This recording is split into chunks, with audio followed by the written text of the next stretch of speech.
मधुर भाई अपने बिस्तर से उठे। उनके सीने में दर्द हो रहा था। अपने घर के बैठक वाले रूम में नजर डाली तो देखा पूरा परिवार अपने मोबाइल में मशगूल था। सभी के सर नीचे की ओर झुके हुए थे। उन्होंने अपनी पत्नी को आवाज लगाई और कहा कि सुनो, सीने में दर्द हो रहा है, मैं डॉक्टर को दिखा कर आता हूं। पत्नी ने भी अपना सर उसी तरफ रखा और कहा, ठीक है, ध्यान से जाना, संभल के जाना, और कोई जरूरत हो तो कॉल कर देना। मधुर भाई टू व्हीलर की चाबी लेके पार्किंग की ओर चले और टू व्हीलर चालू ही नहीं हो रहा था। इतने में उनके घर में काम करने वाला रमेश वो आया। साइकिल को पार्क करते हुए स्टैंड पे चढ़ा ही रहा था कि उसने मधुर भाई की ओर देखा और कहा, साहब आप पसीने से तरबतर लग रहे हो, आपकी तबीयत ठीक नहीं लग रही। मधुर भाई ने कहा, तभी तो डॉक्टर के पास जा रहा हूँ, अस्पताल की ओर चला हूँ। रमेश ने कहा, अकेले जा रहे हैं? उसने फटाफट से टू व्हीलर की चाबी ली, उसे किक स्टार्ट करते हुए कहा कि साहब पीछे बैठ जाओ, मैं आपको ले चलता हूँ। जैसे ही अस्पताल पहुंचे तो अंदर दौड़ कर गया और व्हील चेयर लेकर आया, और जैसे खुद ही डॉक्टर हो, खुद ही डिसीजन लेकर उसने आईसीयू की ओर उस व्हील चेयर को धक्का मार दिया। जैसे ही वहां पर पहुंचा तो रमेश के मोबाइल पर बहुत सारे फोन कॉल्स आने लगे। सब फ्लैट के लोग थे जो कॉल कर रहे थे, और उसने धड़ल्ले से कह दिया कि मैं आज काम पर नहीं आने वाला। फोन को साइलेंट कर दिया और वहां डॉक्टर्स की टीम रेडी थी।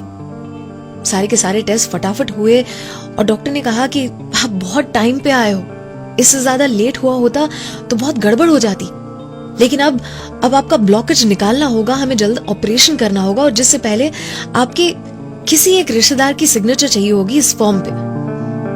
मधुर साहब ने पेन थमा दी रमेश के हाथों में और कहा, बेटा साइन कर दे और नीचे लिख दे कि मेरे कहने पर तूने ये साइन किया है, मैं भी वहां पर साइन कर दूंगा। साइन कर दिया उसने, झिझके बिना, बिल्कुल हिचकिचाए बिना, कि उतने में रमेश के मोबाइल पर एक और फोन आ रहा था, और इस बारी मधुर साहब की बीवी का फोन था। रमेश कुछ देर तक सुनता रहा और फिर उसने कहा कि मेम साहब, आपको मेरे पैसे काटने हो काट लेना, मुझे काम पे से निकालना हो निकाल देना, लेकिन अभी इस वक्त अस्पताल पहुंच जाइए आप सब। साहब को यहां पर लेकर आया हूं, उनका बहुत ही जल्द ऑपरेशन करना होगा। मधुर साहब मन ही मन सोच रहे थे कि इस वक्त मेरी पत्नी को रमेश काम पर क्यों नहीं आया, और उसका पगार काटने के विचार आ रहे थे। मधुर साहब का ऑपरेशन हो चुका था, और उसके बाद की वो मोमेंट थी जब वो अस्पताल के रूम में अपने बिस्तर पर लेटे हुए थे, और जैसे ही उनकी आंखें खुली, उनका पूरा परिवार अपना सर झुकाए हुए शर्म के साथ वहीं पर खड़ा हुआ था।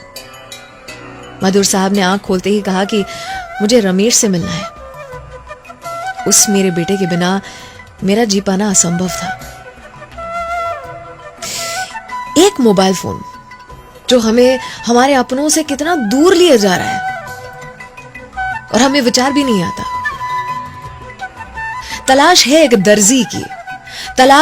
दर्जी की जो उधड़े हुए रिश्तों की सफाई से सिलाई कर दे, जो गलत फहमी के छेदों को सफाई से रफू कर दे। ये कहानियां जो आपको पसंद आती है, रोज सुबह मेरे साथ 94.3 माय एफएम पर सुबह 7 बजे मुझे आपका इंतजार रहेगा। सलाम, दुआ, वणकम, प्रणाम, सत श्री अकाल। केम छो, सारू छे? अमदावाद आखुई मारू छे। अर्चना की ओर से